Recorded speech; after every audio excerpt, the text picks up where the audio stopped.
Tonight, we look at the life of Mohammad Reza Hemyari, a life shadowed by the celebrity names of his brothers, Mahdi and Ali.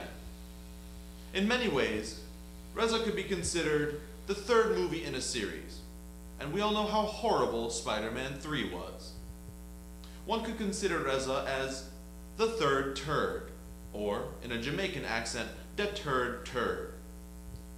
Join me tonight in this special 60-minute presentation on the life and times of Mohammad Reza Hemyari.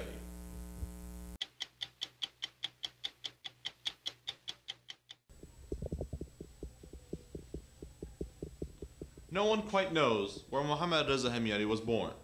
Legend has it that it was off the coast of Wyoming. I've just been told that I made that last part up. He was born in Tehran, Iran. Reza's early childhood was extremely boring and dull, and there's nothing more to say about that. However, since most of our pictures are around this time, we have no choice. As a child, Reza was considered a prodigy by his mother. But let's face it, even Barbara Bush thinks her son's a genius. No, Reza was far from special. Or was he? Yes, he was. In tonight's expose, we will take an in-depth look at Reza's life, which to this day is shrouded in mystery. Forensic experts uncovered a mystery deeply entrenched within the Hemyari household, long held secret from the public view. I'm speaking, of course, of Reza's identical twin. Evidence proving the existence of his identical twin has continuously and progressively surfaced over the past 30 years. Undoubtedly, the most obvious sign which differentiates Reza from his twin is the mustache. Reza was born with a mustache comparable to that of Daniel Day-Lewis. His twin, however, had no such mustache, which made it possible to distinguish between the two, that and the fact that his twin took an extreme liking to women's clothing. Interest in this matter peaked following the 2006 documentary, A Convenient Truth. The documentary points at such significant inconsistencies as the numerous times the family misplaced Ali for Reza's identical twin. Most interesting about these photographs, perhaps, was not the fact that the family had misplaced the children, rather the fact that these children were not allowed to be fed. In a recent interview on Rush Limbaugh's radio program, the creator of A Convenient Truth proceeded to point out the attempts of the Hemyari family to cover up the existence of Reza's twin. It is evident that the family was actively manipulating photographs in which the twin brother was present. There are numerous photos with a distinct gap where one can easily see the outline of the identical twins that was there in the original photograph, but obviously has been airbrushed out. More recently released photographs show indisputable evidence of Reza's twin brother, even so much as sitting next to him even. While this chapter in the book of Reza Hemyari remains open, it is clear that we have only touched the tip of the iceberg that is Reza's twin brother.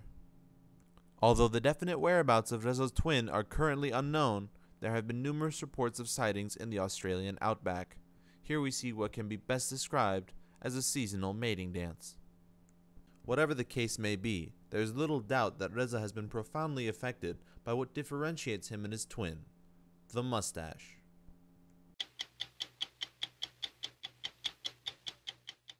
In his adolescence, Reza would mature to become the stud muffin that he is today.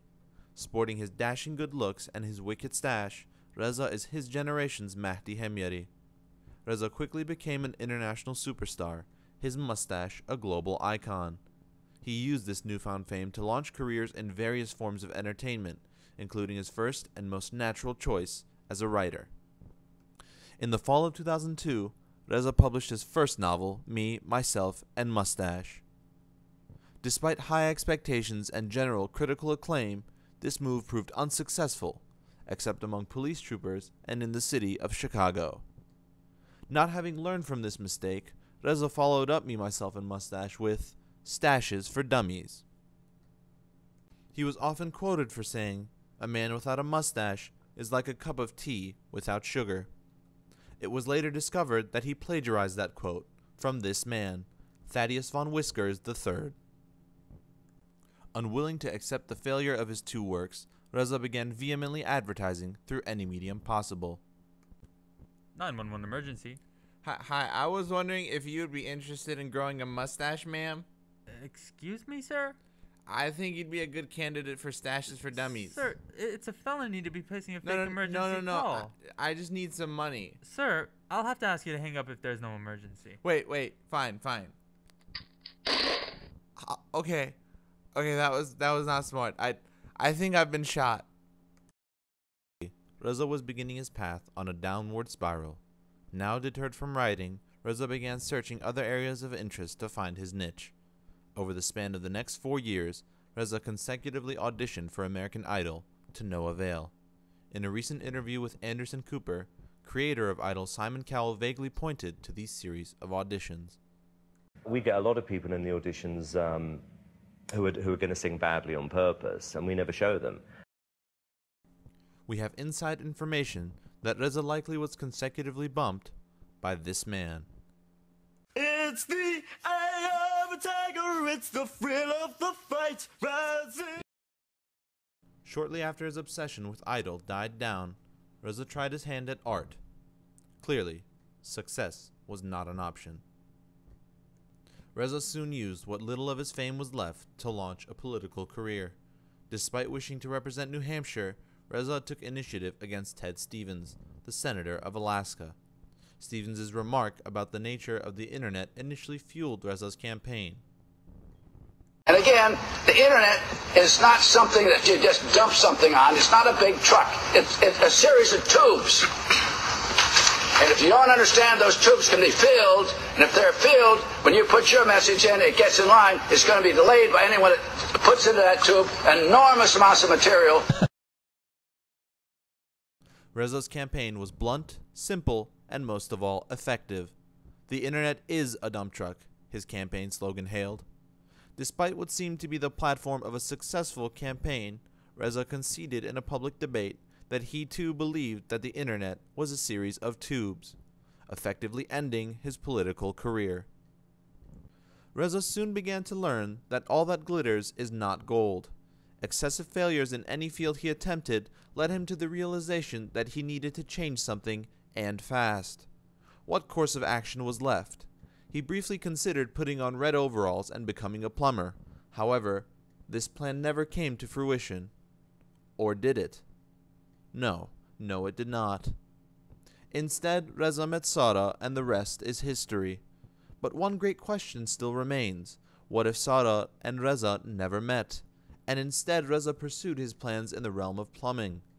Using state-of-the-art technology provided to us by NASA, we will give you a glimpse of what might have happened if Reza never met Sara, following which we will close our in-depth look at the life and times of Mohammad Reza Hemyari. Thank you for watching, and stay tuned for Andy Rooney.